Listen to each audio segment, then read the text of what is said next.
Josué, capítulo 7, versículo 7, que nos diz assim: E disse Josué: Ah, Senhor Jeová, por que com efeito fizeste passar a este povo o Jordão, para nos dares nas mãos dos amorreus, para nos fazer perecer? Tomara-nos contentáramos com ficarmos da além do Jordão. Versículo 10.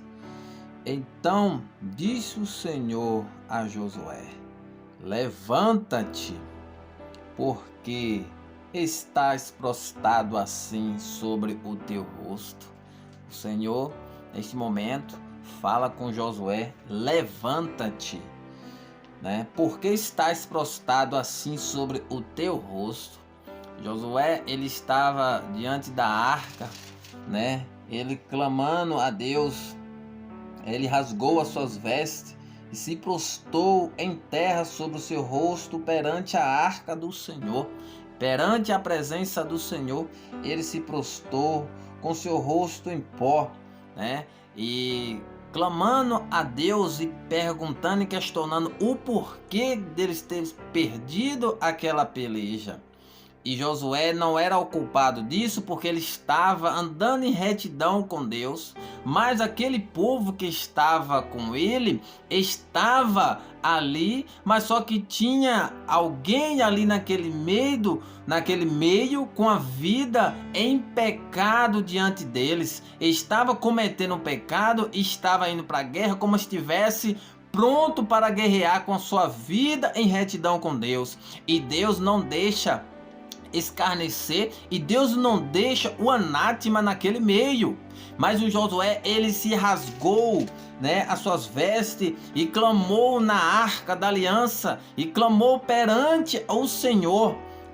Mas o Senhor respondeu a ele. Por que o Senhor respondeu a ele? Porque o Senhor sabia que ele estava com a sua vida em retidão, que ele estava com a sua vida no altar, mas aquele que estava próximo dele, que contava com ele para vencer as batalhas, estava com a sua vida em pecado, na prática do pecado, e por causa disso, ele perdeu aquela batalha que praticamente já estava com a vitória na mão. Mas só que o pecado, o Senhor não aprova a vitória no meio do pecado. O Senhor não vai te dar vitória enquanto você estiver na vida do pecado. Não adianta você clamar por Deus, mas você está na prática do pecado. Não adianta você subir no altar, pregar, mas está na prática do pecado. Não adianta você subir no altar e cantar e está na prática do pecado, que Deus também não vai te dar vitória. Não queira ter vitória com a tua vida no pecado, porque o diabo, ele faz com que você seja envergonhado diante de todos, porque ele faz esclarecer o próprio pecado que você está vivendo, porque Deus não deixa em oculto.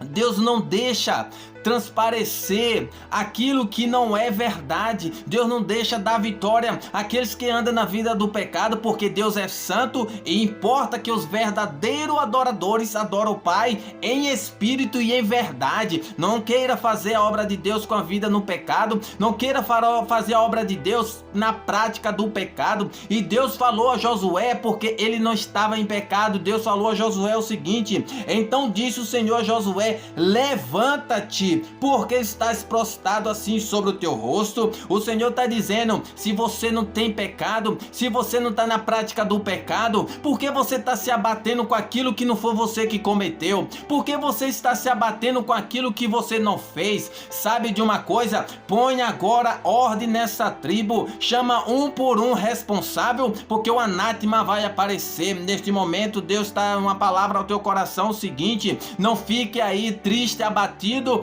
com aquilo que você não fez, por calúnia, por perseguição, por mentira, por inveja. Não fique preocupado com isso, não se importa, porque se você não está em pecado, se você está andando em retidão, se você está com a tua vida no altar, vai vir um levante, vai vir as pedradas, vai vir os afrontes, vai vir a tempestade, vai vir a luta, vai vir a provação, mas é para você glorificar o nome do Senhor, porque você anda com a sua vida no altar e Deus tem vitória para a tua vida. Persevere buscando e clamando, porque Deus vai te dar vitória. Fique com essa palavra em nome de Jesus.